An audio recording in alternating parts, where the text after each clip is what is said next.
todos os artistas sobre os quais falei e falarei nesta nossa temporada sobre artes plásticas populares, Luiz Tananduba foi aquele que me produziu sensações mais antagônicas. Fácil de resumir. Tananduba é o poeta das cores e luzes. Difícil, pela sofisticação não só artística, mas discursiva. Não acadêmico, raiz, naif, sim, isto mesmo, mas de uma profundidade na compreensão intuitiva das artes espantosa. Iniciou-se ao pé do pai adotivo e afetivo, o grande artista popular Alexandre Filho, que lhe concedeu como legado não uma influência propriamente plástica, mas a liberdade criativa. E como o pequeno Luiz cresceu neste espaço soberbo em beleza do ateliê, que era a sua casa e o seu meio. Menino livre com pincéis sem estribeiras criativas, organicamente detalhista, objetivo numa poesia que parece elevar-se autônoma em direção à arte plástica. Luiz pinta sem tempo. A descoberta da cor e da luz tem vida própria em sua paleta, em suas telas. Ele gesta as cores. Não as encontro em outro lugar, chamaria de cores Tananduba. Sim, não existem simples vermelhos, amarelos, rosas e nem os verdes e azuis tão abundantes. São denominações comuns para o espectro cromático inventado por um Luiz profundamente lúcido. Luz, lucidez, lonjuras. O nome do menino é marca de destino. E conhecer-lhe a história e perceber a seta ascendente que lhe aponta o futuro grandioso foi dos presentes deste difícil ano de 2021 o maior. Salve Luiz Tananduba, nome bem inventado, lugar onde as árvores são muitas e se elevam a grandes alturas. Presságio? Você criou o seu nome e nele plantou o seu destino. Bem-vindo ao canal Cultura Popular Brasileira. Faça deste espaço a sua casa e desta estudiosa e entrevistadora uma amiga. No início eu tive influência, sim, porque quando eu vi a gente fazia vez por outra os animais, umas onças. Foi o primeiro trabalho que eu olhei direito dele, foi uma onça com um galho de caju, a onça se equilibrando daquele galho. E aquele movimento, que ele não é artista acadêmico, é muito espontâneo, mas ele consegue dar um movimento que parece verdade sem ser perfeito. Então, aquele movimento, que é o mais difícil em arte, que tem muitos artistas que fazem um trabalho perfeccionista, mas vamos ver pelo galho. O galho fica duro, o movimento do braço fica duro. Os grandes mestres do século passado, eles faziam perfeito, mas tinha leveza, tinha flexibilidade nas mãos, no olhar, singeleza. E alguns que querem fazer perfeccionista hoje, não são todos, mas tem uns que fazem, mas não convencem porque é muito duro, é muito boneco, né? Não é uma figura com uma flexibilidade necessária da arte e da pintura e da composição. Alexandre, dentro daquela linguagem dele, ele faz todo esse processo de pintura, mas tem flexibilidade, tem movimento e tem uma flexibilidade que se mexe a figura, não são duras nem tem quinas, são arredondadas ou chuchudas, e aquilo dá um movimento no olho agradável. Para uma pessoa que está querendo fazer algo de arte, ou quer fazer um trabalho, como eu comecei jovem, sem pretensão, mas a melhor maneira é fazer o que você acha bonito, que aquilo me agradava, né? E me agrada até hoje, mas eu estou sabendo que ali é o dele e eu teria que ter um espaço. Ele dizia, olha, para ser artista é muito fácil, é só não copiar o outro. Se você conseguir uma linha sua, aí que está o problema. Você será um artista. Sem isso, não tem como ter solução. Então, não vamos nem falar de talento para não ser pretensioso, né? Vamos dizer assim, tem uma linha sua, uma caligrafia própria, né? Uma assinatura. Então, você tendo isso aí, que é o difícil, mas batalhe por aí que você vai conseguir. Por enquanto, não tem problema, faça do jeito que você quiser, que é aí que você vai encontrar o seu caminho, seu segmento, a sua forma de fazer, algo pessoal. E eu vi também, eu vi Zé Antônio da Silva, que eu achei o Zé Antônio da Silva, eu achava assim, maravilhoso, porque era um trabalho aparentemente fácil, porque não tinha aquela definição do traço, era tipo impressionista, né? eu tive uma influência, não, eu tive assim uma simpatia, tive uma identificação como artista àquele traço. Então eu vi que tinha realmente, eu não tive influência, eu tive vontade de fazer aquilo, mas não deu para fazer aquilo ali. Primeiro que eu pensava que era fácil, era muito difícil, né? Porque não existe arte, facilidade nenhuma. Existe um domínio que você domina aquela dificuldade e passa a ser mais fácil, né? Para fazer um trabalho pessoal é difícil mais do que executar uma obra. Porque uma obra que você executa, você já sabe o que está fazendo, já é o artista. Mas quando você vai encontrar o seu caminho, tem uma dificuldade. Mas o que valeu nisso tudo é que tinha e tem o Alexandre para orientar, porque o artista ele não ensina o outro a pintar. Ele orienta o que está ruim e o que está bom. Ele vai orientar o que realmente é ou não é arte. Se você realmente está encontrando algo novo ou você está fazendo algo em cima do outro, calcado em alguém. Então, ele vai dizer isso antes que alguém de fora diga. Isso é muito bom. Então, hoje eu estou realmente consciente do que eu tenho um trabalho pessoal. Isso, mas um assim estilo mesmo, bem próprio, né? Isso aí eu consegui, foi uma orientação, né? O Alexandre é importante isso aí. Uhum. Mas ele disse uma coisa, ele disse, olha, se eu entendo de arte e se existe arte, esse seu trabalho é arte. Se alguém não gosta, não gosta. Esse trabalho, ele olhou o trabalho na parede que tem um desenho uma pintura sobre canção. E ele olhou, ele estava deitado assim, ou estava sentado, uma coisa, ele olhou assim e disse, Luiz, eu estava olhando o teu trabalho aqui, é tão interessante que dá vontade de chorar, cara, esse trabalho teu aí, coisa interessante, eu não tinha olhado direito para esse trabalho, que era uma cabrinha bebendo água e um galho de campina em cima da bunda dela assim, na parte traseira dela, né? No rabinho dela, perto do rabo dela assim, o galho de campina olhando para a água, ela tomando água, que eu já vi essa situação. Que eu nasci no interior, aí ele estava lá em cima e uma mulher chegando com uma lata d'água, não era um pote, porque eu não via pote, quase pote, porque eu já sou mais contemporâneo, então eu já tinha as latas, né? Então eu vi uma mulher com uma lata d'água na cabeça. Então, aí tem a composição, a saia azul, trazia o céu para baixo, tinha a água que já espalhava o azul, tinha os vermelhos de galho de campina, tinha os traços do lenço, tinha toda uma composição colorida muito, e uma cerquinha, assim, aquela coisa singela. E ele disse, é emocionante. Eu fosse você, mandaria um trabalho desse que estiver no salão, você se inscreve. Eu acho que você ganha um prêmio. Eu disse, bom, se ele passa a vida inteira dedicado à arte, ele deve saber o que é isso, né? Ele pode não saber de mecânica, de medicina, mas de arte ele tem que saber. Ele entende. Aí ele olhou, e eu fiz o outro, Pagador de Promessa, que era um cara, que era um cidadão, levando um carro de boi cheio de desvoto.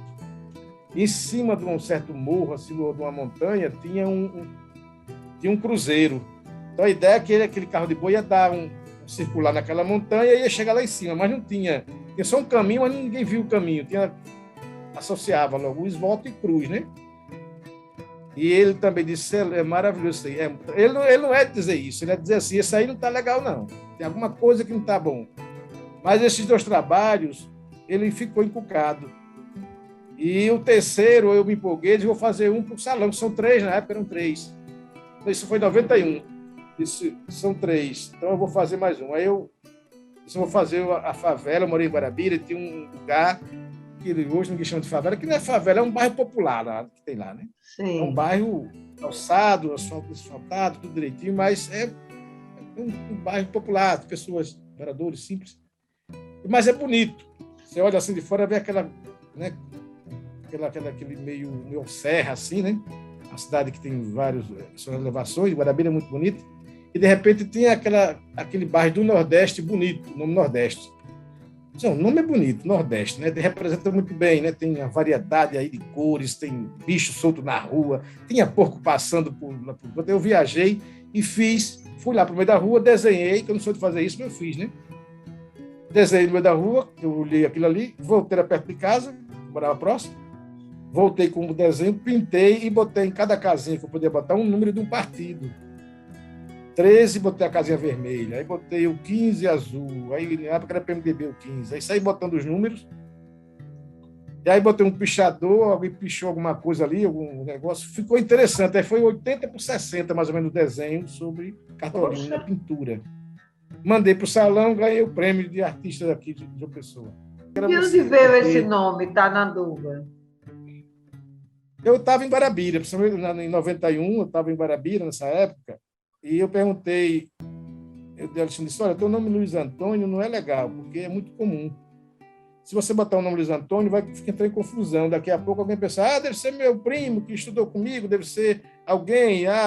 Quer dizer, todo mundo tem um parente com o nome Luiz Antônio. Então não vai ser um Luiz Antônio, né? Não vai nem lembrar, você vai chamar você de Luiz. Então, você tem 2 nomes para você escolher. Ou você bota Luiz Bujari, porque a gente tem uma identificação com o Rio Grande do Norte, que a família Alexandre é do Rio Grande do Norte. Ou você bota o nome Bujari ou Tananduba, que é aqui vizinha Guarabira, um vilarejo. Aí eu achei isso aí interessante. Assim, eu fiquei assim, mas Bujari é interessante, porque eu já conheci o Rio Bujari, que ele entrava lá no Rio Curimataú, perto de Nova Cruz, que eu morei lá em Nova Cruz. Minha avó de Nova Cruz, meus parentes, tudo é de Nova Cruz. Esse Bujari é legal. Mas eu disse, mas Tananduba parece um nome grego, Tanangra, Tananduba, né? Aquela coisa... Tem um som bonito, ele é pomposo, né? Falar que eu não tinha sorte de fazer um trabalho bom, mas pelo menos o nome ficou bonito. Aí eu disse, vou botar um nome, se não sair um trabalho bom, mas sai um nome bonito. Eu vou botar um nome, parece um nome japonês também. Aí eu botei, no início o pessoal gozava, achava engraçado. Mas aí eu disse, não, é ele mesmo, deixa aí. Aí quando foi em 90, eu botei ele Luiz Tananduba. A escrita temática é a minha vida, né? A minha história. Eu nasci no interior, de Caiçara, né? E, de repente, é o meu cotidiano, é o que eu vi, né? Então, em arte, depois eu comecei a entender que eu estava certo. E Alexandre sempre disse, você tem que fazer um trabalho no meio que você conhece, o que você é. Você tem que ser o que você é. Você é uma criança do interior. Não adianta você fazer um He-Man, fazer um super-homem, né? Então você é um nordestino do interior, como ele também é. Então a gente tem muito o que fazer. É muito rico, né? A fauna, a flora nordestina é rica de cor, de luz, né? O sol. Você tem as pessoas que às vezes sofrem naquela condição que você está vendo, mas plasticamente é lindo, né? Você vê uma casinha humilde. Morar lá é uma tristeza, mas plasticamente você vê que tem uma beleza, tem uma energia boa, eu acho que é uma ingenuidade daquilo tudo ali, fica muito poético. Então eu vi aquilo ali, né? Eu já morei na casa daquilo ali, né? Meu pai, eu sou filho adotivo de Alexandre, desde os 7 anos, mas meu pai era vaqueiro. Então, ele era um vaqueiro, mas eu tive sorte sempre de ter uns pais competentes. Porque o meu pai era vaqueiro, mas era muito conceituado naquele mundo, né, rural. Então, quando ele saía do emprego, já tinha 3, 4 donos daquelas fazendas ali na região que queria ele. Porque ele dava conta do recado, ele era veterinário, né? Como a história do leigo, né? Ele tinha aquele conhecimento que até os veterinários chegavam para ele e diziam, Manuel, isso aqui a gente pode fazer? Ele diz, você pode fazer, agora eu não faço porque ele vai morrer. Porque ele já fez, ele também já viu, né? Então tinha esse conhecimento de prático. Então ele fazia esse lado, ele dava vacina no gado, ele tirava leite muito rápido e muitas vacas na época, então ele tinha essa competência para sobreviver, né? Então não faltava um emprego. Mas uma certa vez ele adoeceu, porque eu era muito pequeno, e ele realmente a gente teve que sair e morar numa casinha de taipa dessa, que a porta era fechada, que ele fez a porta, né? Chegou na casa lá e disse, morar aqui, não tem porta, vamos fazer. Fizeram a porta dentro de 3 horas, fizeram essa porta, né? Então eu morei ali. Eu vejo aquelas casinhas, assim, eu tenho um certo trauma, porque eu morei, né? É lindo você ver. Mas é como dizer assim, vai morar lá que você vê quanto é poético, né? Mas assim, plasticamente, é uma verdade. É uma verdade de um povo nordestino brasileiro. Uhum. Isso aí é que eu vejo na pintura, que eu vejo na arte. A arte é uma verdade que, de repente, depende do olho de quem vê, né? Porque no interior não só vive de miséria, né? Também, né? Tem muita coisa boa, né? É como na cidade, né? Você tem casas mansões, você tem casas miseráveis. Quer dizer, você não tem não é tudo perfeito, né? Então, quando eu comecei a pintar, eu percebi que a gente tem condições de fazer o que gosta e o que quer e o que queria ver. Então, eu quero ver tudo verde. Não que eu não reconheça que existe seca, mas eu acho que todo mundo da nossa região conhece seca. Não precisa pintar para ele ver, para ele entender que existe seca. Uhum. Então, eu quero fazer o que ele não vê sempre e o que eu também não vejo. Uhum. Então, eu faço sempre verde e tudo muito mais feliz, porque eu tinha esse lado, eu não vivi naquela situação tão ruim o tempo todo. Eu tive uma evolução, mesmo naquela época, naquela casa, eu passei para outra, rapidamente já tive outra coisa, e já tomava banho de grandes açudes, já tinha muita água, porque minha região era ali agreste, né? Não é um sertão. Então, eu não conheço o sertão de verdade, assim, eu não nasci no sertão. Eu, naturalmente, eu pinto o que eu conheço mais, que eu conheço mais aquela região mais verde, tem a Mata Atlântica, né? Que ali já tem ali na minha época tem muita árvore, tinha rio, o Rio Curumataú é um rio que nunca era perene, mas depois passou, que teve né? Mas ele era um rio muito conhecido e né? Então eu vi essa parte também, eu vi os lagarteiros, que é um pássaro preto e amarelo, que ele só chegava nesse tempo, que estava em julho, agosto, estava tudo verde, eles começavam a cantar e comer lagarta, aquela coisa ali. Quando eu cheguei a pintar, Alexandre já estava sabia do que era realmente o necessário para um artista interiorano. Ele já me deu todo ele me deu um alerta e que fez com que eu revivesse meus momentos que eu tive no interior. Eu disse, sim, então é assim? Então vem cá, aí já viu em açude, cavalos. Eu comecei a perceber que não tem que fazer uma história narrativa, não tem que fazer um gibi. Você pode fazer um cavalo, representa toda uma fazenda, né? Você faz um boi, você pode ter uma boiada, você representa uma boiada. Depende de como você faz. Sintetizar mais, não precisa fazer muito, não encharcar, inflacionar a coisa, né? Então, isso aí você vai fazendo, aí é só um exercício, né? Você vai fazendo, faz de repente você vai diminuindo. Se não tiver cuidado, você vai fazer só o olho do boi no final. Eu não sou de estar na igreja, mas eu sou religioso dentro das minhas condições, do meu psíquico, da minha educação religiosa, desde que, né, os meus pais biológicos e também Alexandre. Então, o que eu mais prezo é a fé em Deus. Eu tenho muita fé em Deus. Eu acredito e eu acho que a minha religião é Deus. Mas eu sou batizado, tive toda aquela história religiosa, como todo nordestino, né? Da minha época tinha muito, né? Da história da novena, né? Que era uma festividade nossa, aquela história do queima de flores, né? De maio, né? Então aquilo ali fica impregnado na gente. Eu vou vir e mexo, lembro, né? Do oratório, eu lembro da capela, festividade, as cores, né? Que tudo que faz é muita cor. Já das flores mesmo, de maio, né? Uma beleza, né? É a cor, né? A cor mais nítida aqui da natureza vem na flor mesmo. Às vezes o fruto ainda tem uma nuance, mas a flor ela chega a ter um vermelho só vermelho. O rosa só rosa, né? Então a flor ela representa realmente a parte cromática maior da natureza. A flor é interessante. Eu percebi que estava fazendo flores assim quase em tudo, porque realmente eu percebi, já que eu não sou de fazer minha pintura não é acadêmica, né? Então, é bom fazer um trabalho que você não tenha um compromisso da perfeição do desenho, e sim a perfeição da cor. Porque as pessoas às vezes pensam que arte naif é você jogar de bolo. A pintura naif, ou qualquer arte, ela tem que seguir o mesmo patamar de todas as artes. Ela tem que ser arte. Para ser arte, não existe quase arte, né? Ou ela é ou não é. Então, como você faz não tem importância, o resultado é que é importante. Então, o meu lado religioso, ele entrou devido à beleza, que é o término da sua pergunta. Ela é pessoal também, né?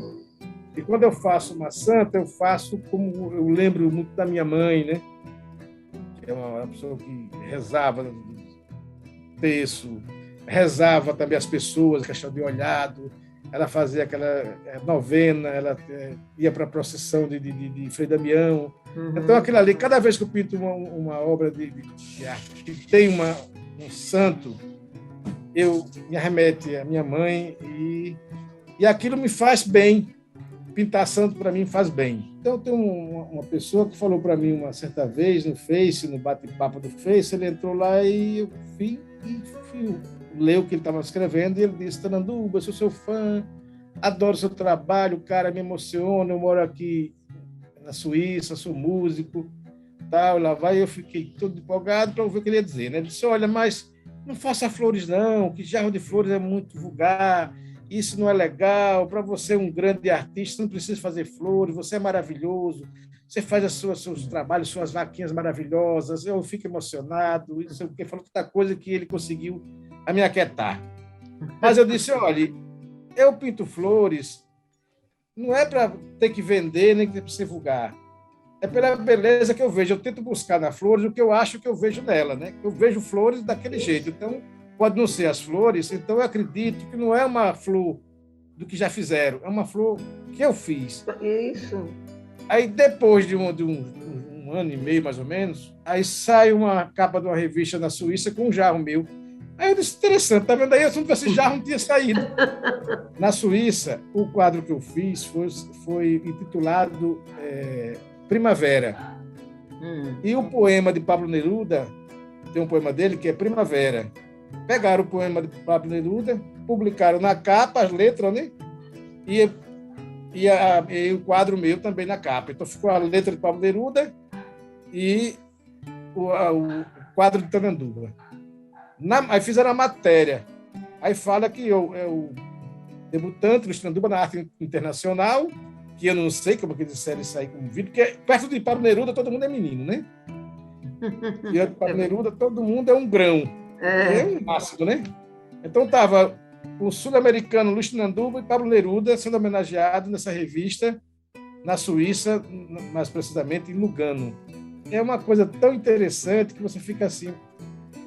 Aí você começa a pensar: eu acho que eu estou fazendo um trabalho certo. Eu acho que eu acertei, né? Eu entendo.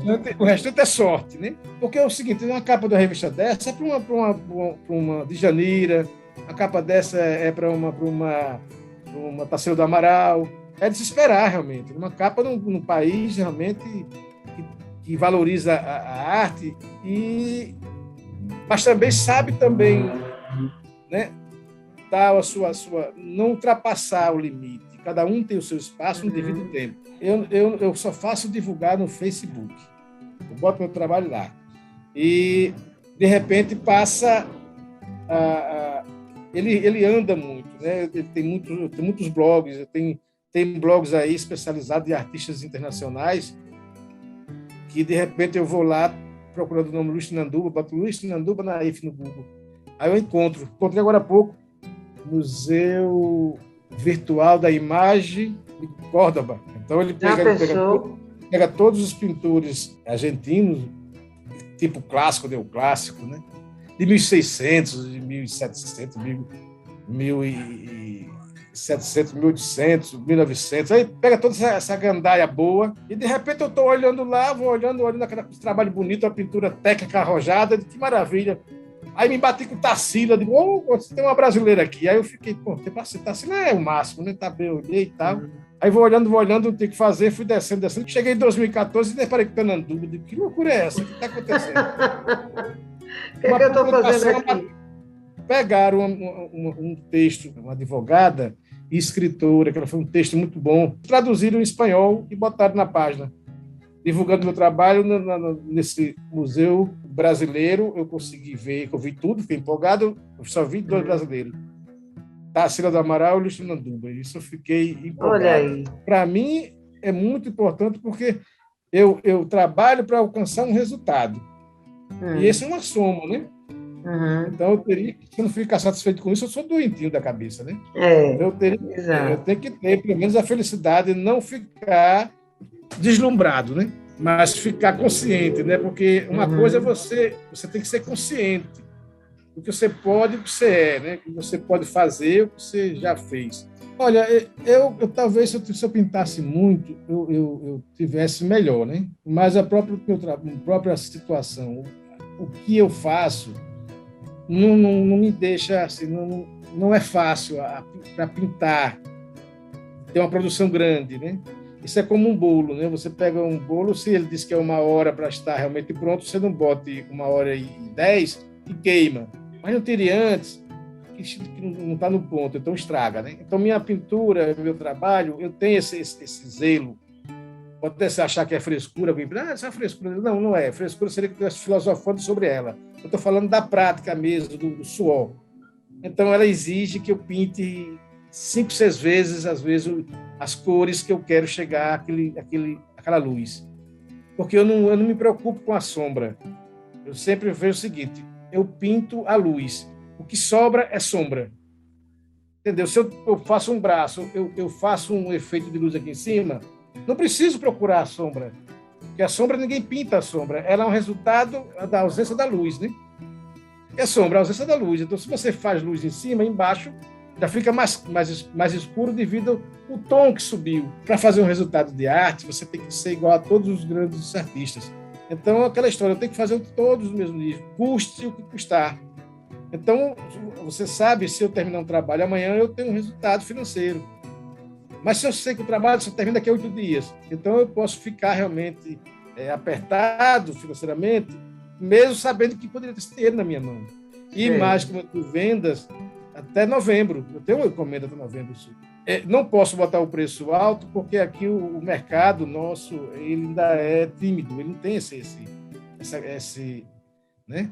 Ele não pode, ele não vai, as pessoas não têm não temos esse mercado, não temos esse consumidor de arte desse porte de comprar trabalhos caros, e às vezes eles também não aceitam, eles acham que você tem que estar no Estado, o Estado não tem poder aquisitivo diferente de São Paulo, Rio, Bahia, e nisso aí amarra um pouco, assim, as pessoas não... E a gente tem que entrar e perceber que né? Hoje eu mantenho, assim, com minha família, dá para sustentar, dá para me sustentar, dá para me manter de uma forma assim simples, né, sem ostentação, que artista nenhum não pode fazer se ostentar, a não sei que ele seja um artista europeu, né? Mas nós mesmos, artistas brasileiros, também não temos esses ricaços, né?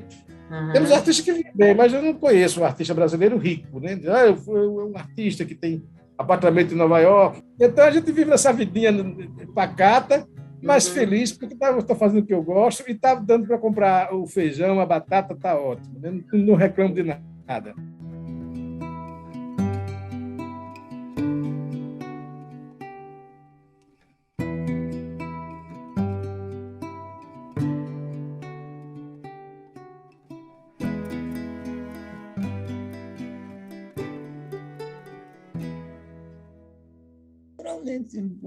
Teve assim um impacto, assim, vá para o Rio de Janeiro, que lá é para ganhar dinheiro, que lá é lugar de artista, não, nada disso. Eu fui naturalmente.